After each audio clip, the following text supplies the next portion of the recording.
Shalom, hari ini kita akan renungkan kitab Hakim-Hakim pasal 10 sampai 11 ayat 3. Saya sudah bagi 3 paragraf. Paragraf yang pertama pasal 10 ayat 1 sampai 4. Tola bin Puwa memerintah sebagai hakim 23 tahun lamanya di pegunungan Efraim. Kemudian Yair orang Gilead menjadi hakim bagi Israel 22 tahun lamanya. Ayat 5 sampai 16 itu paragraf yang kedua. Setelah mereka mati, orang Israel melakukan pula apa yang jahat di mata Tuhan. Jadi Tuhan menyerahkan mereka ke dalam tangan orang Filistin dan Bani Amon 18 tahun lamanya. Tetapi ketika mereka bertobat, Tuhan tidak dapat lagi menahan hatinya sebab kesukarannya mereka. Pasal 10 ayat 17 sampai pasal 11 ayat 3, Bani Amon bergema di Gilead dan tidak ada yang berani untuk memulai peperangan dan dimulai kisah Yefta. Kesimpulannya, sesudah Abimelek mati, Tola bin Puwa memerintah sebagai hakim 23 tahun lamanya di pegunungan Efraim. Kemudian Yair orang Gilead menjadi hakim bagi Israel 22 tahun lamanya. Ada beberapa orang yang berkata mereka tidak melakukan apapun sebab tidak tertulis peristiwa yang penting. Namun pentingnya bangsa Israel tidak menjauhi Tuhan selama pemerintahan mereka. Akhirnya setelah mereka mati, orang Israel melakukan pula yang jahat di mata Tuhan dengan beribadah kepada para Baal.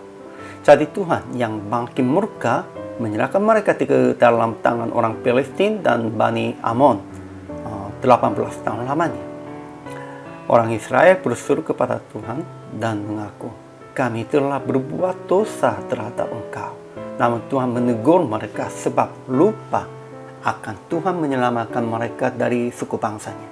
Dan ia berkata, pergi sajalah berseru kepada para Allah yang telah kamu pilih itu. Akhirnya orang Israel bertobat dan menjauhkan para Allah asing, lalu beribadah kepada Tuhan. Maka Tuhan tidak dapat lagi menahan hatinya sebab kesukaran mereka. Kemudian dituliskan peristiwa yang Bani Amon bergema di Gilead dan tidak ada yang berani untuk memulai peperangan. Dan dimulai kisah Yefta orang Gilead yang diusir dari rumah ayahnya sebab anak seorang perempuan sundal. Ajaran tentang Allah di dalam teks hari ini. Pertama, Tuhan yang bangkit murka sebab perbuatan yang jahat orang Israel, sehingga ia menyerahkan mereka ke dalam tangan orang Filistin dan Bani Amon 18 tahun lamanya. Ya, Tuhan menyerahkan mereka, namun itu untuk mendidik, bukan untuk menghukum atau menghabiskan mereka. Kedua, ketika orang Israel berseru kepada Tuhan, ia menegur mereka sebab lupa akan Tuhan menyelamatkan mereka dari suku bangsanya. Dan ia berkata, pergi sajalah berseru kepada para Allah yang telah kamu pilih itu. Ya, itu kalau kita mengertinya sesungguhnya pergi kepadanya dan sungguh pergi, ya memang kita pasti akan dibinasakan. Namun keinginan Tuhannya bukan demikian itu. Artinya itu untuk menegur dan mendidik kita harus membuang Allah lain dan harus taat kepada Tuhan. Itu fokusnya demikian itu.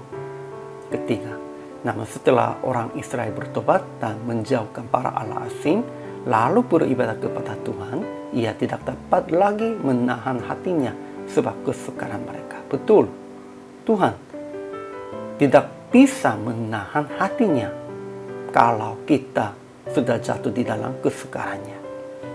Inilah hati Tuhan. Ajaran tentang manusianya. Pertama, sesudah Abimelek mati, Tola dan Yair menjadi hakim bagi Israel 23 tahun dan 22 tahun lamanya. Memang mereka tidak ada peristiwa yang khususnya. Namun karena mereka memerintahkan dengan benar-benar, orang Israel tidak melawan Tuhan dan tidak berbuat yang jahat di mata Tuhan. Itu kita harus menghargainya. Kedua, setelah mereka mati, orang Israel melakukan pula yang jahat di mata Tuhan dengan beribadah kepada para Baal. Jadi, Tuhan yang bangkit murka menyerahkan mereka ke dalam tangan orang Filistin dan Bani Amon 18 tahun lamanya. Ketiga, orang Israel berseru kepada Tuhan, namun Tuhan menegur mereka sebab lupa akan Tuhan menyelamatkan mereka dari suku bangsa. Dan ia berkata, pergi sajalah berseru kepada para Allah yang telah kami pilih itu. Akhirnya orang Israel bertobat dan menjauhkan para Allah asing. Lalu beribadah kepada Tuhan, maka Tuhan tidak dapat lagi menahan hatinya sebab kesekarang mereka. Pentingnya bertobat dan kembali kepada Tuhan. Keempat, Bani Amon bergema di Gilead dan tidak ada yang berani untuk memulai peperangan. Kelima, Yefta, orang Gilead, diusirkan dari rumah ayahnya sebab anak seorang perempuan suntan. Dia dibeda-bedakan oleh keluarganya, namun tetap dia juga menjadi besar di dalam Tuhan. Pentingnya ini. Aplikasinya. Pertama, bertanggung jawab dengan baik sekalipun tidak jelas peristiwa yang hebat. Ya, harus peristiwa yang hebatnya ada di dalam pemerintahan atau pada waktu selama bekerjanya. Tidak begitu. Namun, dengan benar dan mengatur dengan baik, itu pun juga kita harus menghargainya. Kedua, bertobat dan berseru hanya kepada Tuhan dengan percaya bahwa Tuhan tidak akan menahan dirinya sebab begitu belas kasihan kita. Kita harus ingat, Tuhan cukup belas kasihan kita. Harus bertobat kepadanya. Ketiga, tetap berjalan hanya di dalam pemerintahan yang benar. Itu juga kita harus ingat. Jadi PR praktik hari ini, bertanggung jawab dengan baik sebagai pemimpin rohani jemaat dan fokuskan membimbing dengan firman yang jelas. Jangan usaha untuk hal-hal yang tampilkan nama Anda.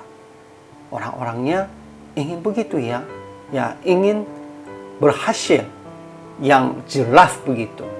Namun sekalipun tidak ada hasil yang jelas begitu, kalau sudah mengaturnya dengan benar-benar di hadapan Tuhan, Tuhan pasti menghargainya itu. Dan kita juga harus menghargainya begitu. Ya, hari ini juga selamat melayani di dalam kehendak Tuhannya. Tuhan Yesus memberkati.